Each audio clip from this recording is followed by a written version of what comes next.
Hey,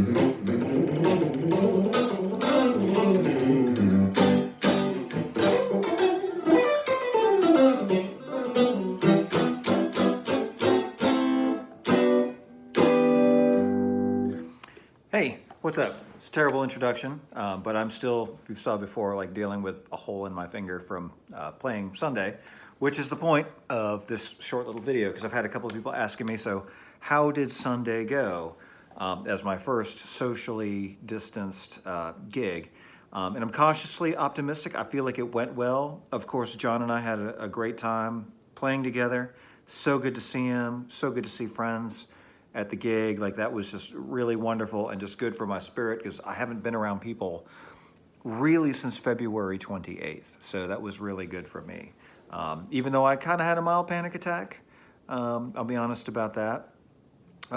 Just not really being used to being around people for so long, because it was weird. So that's something at least I know I need to be aware of. But also, I was very pleased. I think Rocco's did a great job of, spacing out the tables in such a way where people could be comfortable. The wait staff was all being extra careful with cleanliness, wiping things down, wearing face masks, and how they handled food and plates and all of that stuff. So I feel very encouraged, at least for this particular kind of gig. And I want everybody to remember this was an outdoor gig. It was a covered deck seating area. So it's open air. So at least it could happen rain or shine, which is really great. I definitely don't feel like we're ready for full-on club dates or closed-in venue situations. I think controlling how close people are together and all that stuff, I think we're still just a little far away from that. But I am encouraged, and I would definitely say that handled responsibly, I think it is perfectly reasonable that we could look at eating in outdoor areas like a restaurant that has patios, if they can keep tables separated enough. I think it was a good day for the restaurant.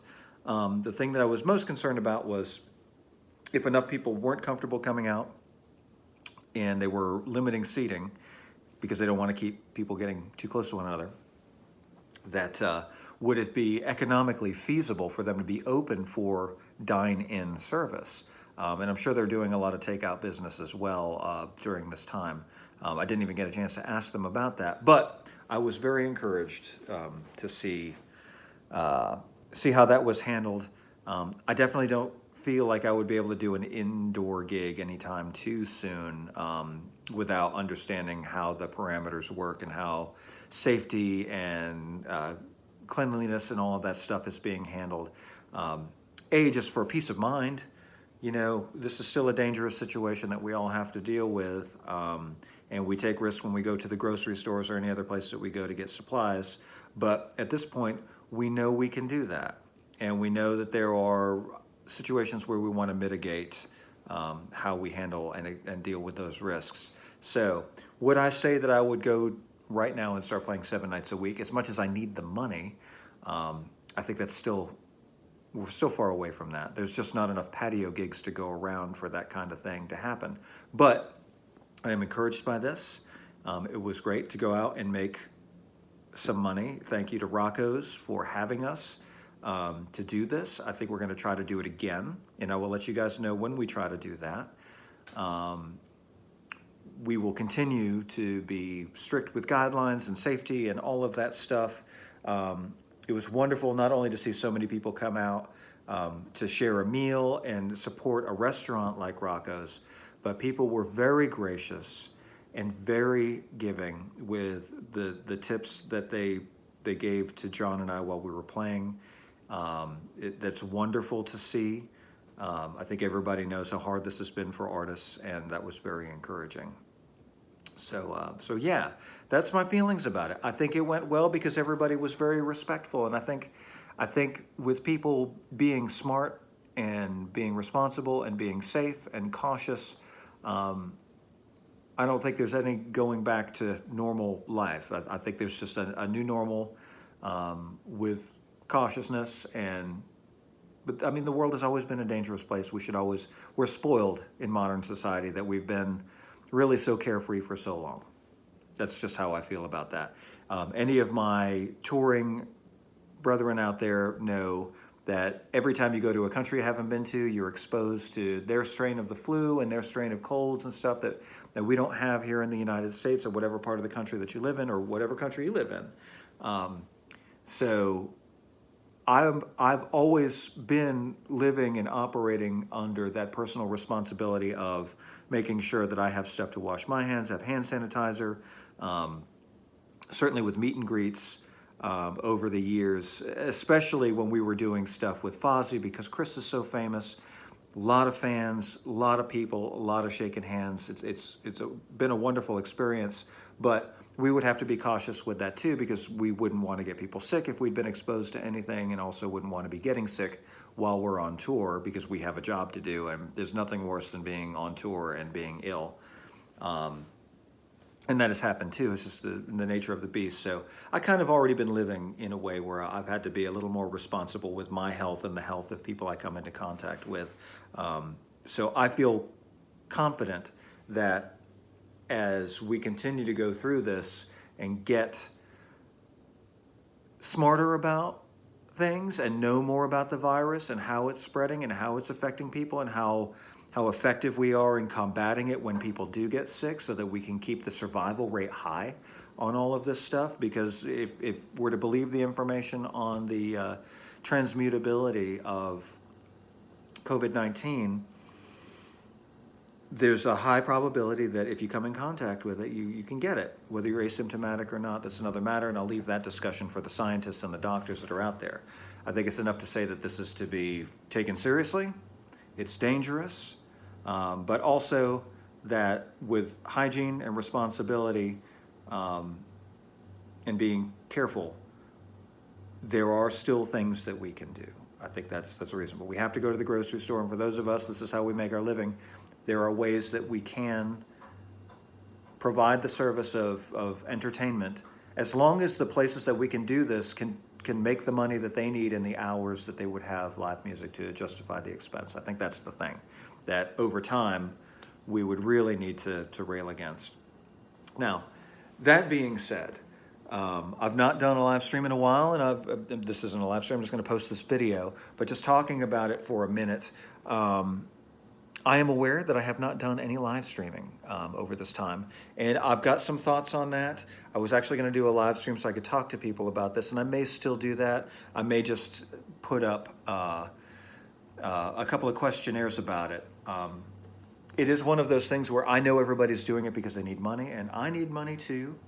And playing along to tracks is not always my favorite thing to do, but over the last couple of months I've been thinking about how would I want to do this kind of stuff rather than just jumping in and doing it and being another artist, really just trying to get some attention for a moment because I need to, and I need to do some work.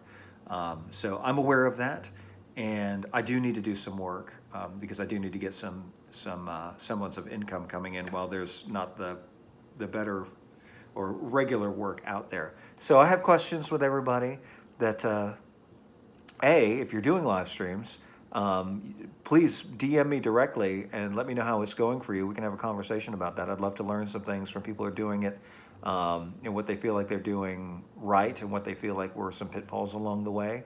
Because I think if I'm going to go online and I'm going to ask people to donate money for a performance that I'm putting up for free, I think it needs to be of a quality that is worthy of that. So I want to make sure I'm doing that.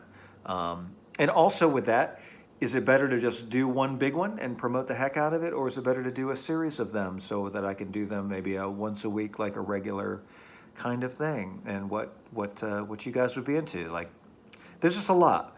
Everybody's at home, and a lot of artists are online. And let's be fair. Most of my friends are artists. Most of my friends are musicians, and we're all in the same boat. So I know they're all online trying to do this stuff too. I certainly don't want to take time and attention away from their work. So if I was going to do anything on a regular basis, it would be impossible to do it at a time that doesn't conflict with anybody else's. But maybe the length of the live stream is something that I should be cautious of. I've seen some people do some live streams that are hour to 2 hours long, and I know when I do the talking ones, they tend to be pretty long. but maybe it's better to keep them a bit shorter. Maybe do like a 25 or 30-minute performance with some questions and answers afterwards, a little hang after the show, or maybe just a 25-minute show, a handful of songs that I want to play, and maybe talk a little bit in between them and take some questions in between that stuff too. If it's music-related questions about, either writing or the production or the performance of the guitar stuff or something like that.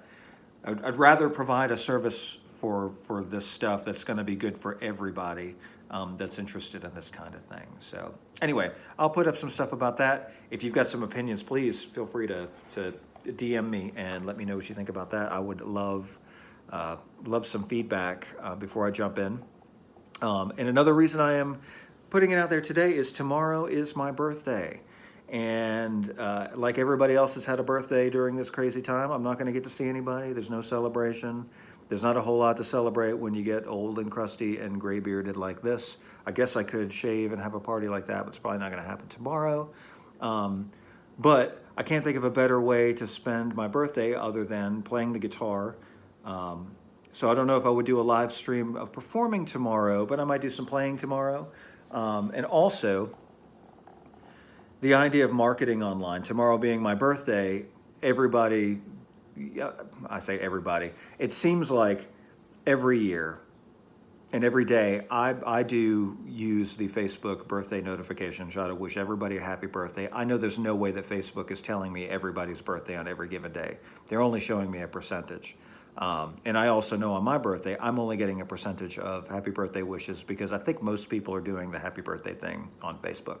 So I'm expecting, if it's like most years, I get hundreds and hundreds of happy birthday wishes, which is always amazing and wonderful. Last year, I kind of stayed offline on my birthday because it's a little overwhelming to get notifications all day and wanting to say thank you and all of that stuff. So I just stayed offline all day. This year, I think I'm going to do the opposite. I think tomorrow I'm going to spend my birthday with a guitar in my hands, sitting online and wishing and thanking everybody for a happy birthday. So it's a good opportunity for me to talk to everybody for a minute and promote live streams as I'm going to do them because obviously I need to work. Working is important and promoting work is also the important. So my idea being to be able to put up live streams for free to where I can get the most number of people who can get some value out of watching me play some music, which is always fun. And then for the people who are able and feel so motivated in their heart to do a little bit of tipping and donating, certainly that'll be wonderful too. So I'll be looking into that tonight and tomorrow, just trying to figure out what the heck I'm doing. Because obviously playing a hole in my finger from not playing enough, and I play every day, but playing acoustic guitar for 3 hours clearly was a little bit more than the tensile strength of the skin on my fingertips could handle for one day. So it was painful. So I need to deal with that too as I go to either do some live streams or do any playing moving forward. Definitely don't need my calluses to get any weaker. So anyway, thank you guys for checking this out. And please, send me a comment. You can comment right underneath this and let me know what you're thinking. You could also send me a direct message if you don't want to be public about your thoughts and your experiences with either live streams that you've been doing or live streams that you've been watching. I understand I'm looking for a lot of data, and I'm asking people to both be, tell me the positive and be critical about the things that you're aware of that aren't working well. And I know the number one thing is going to be audio quality and video quality. And with so many people online gobbling up bandwidth, that's going to be a tough one to make sure that I know the quality is going out to you guys as I'm hearing it leaving here. So if I can learn a thing on that, I will do my best to be a good student. So thank you guys very much in advance. And there are my 2 cents on how I think Sunday went and how I feel we're going. In summation, we're not ready to go back to business as usual, but I don't know what business as usual is going to be like anyway. Concerts are definitely not going to be a thing still, it doesn't seem like. But I am encouraged that there does seem to be some semblance of civilization that we can participate in safely, cautiously, responsibly. I think that's the main thing no matter what we do. We can go to the grocery store responsibly, we can get through the grocery aisles, we can get what we need for our families and come in contact with other people and be healthy about it. I think we can do the same thing in takeout situations and in some eat-in restaurant situations where we might be able to have a couple of guys or one person socially distant. Like John and I didn't even sit very close to one another, but I think we can do that and provide some entertainment value. And that may be the thing. I may be jumping in full on into the solo guitar world of things, which some of you guys may know I'm a classical guitarist by training.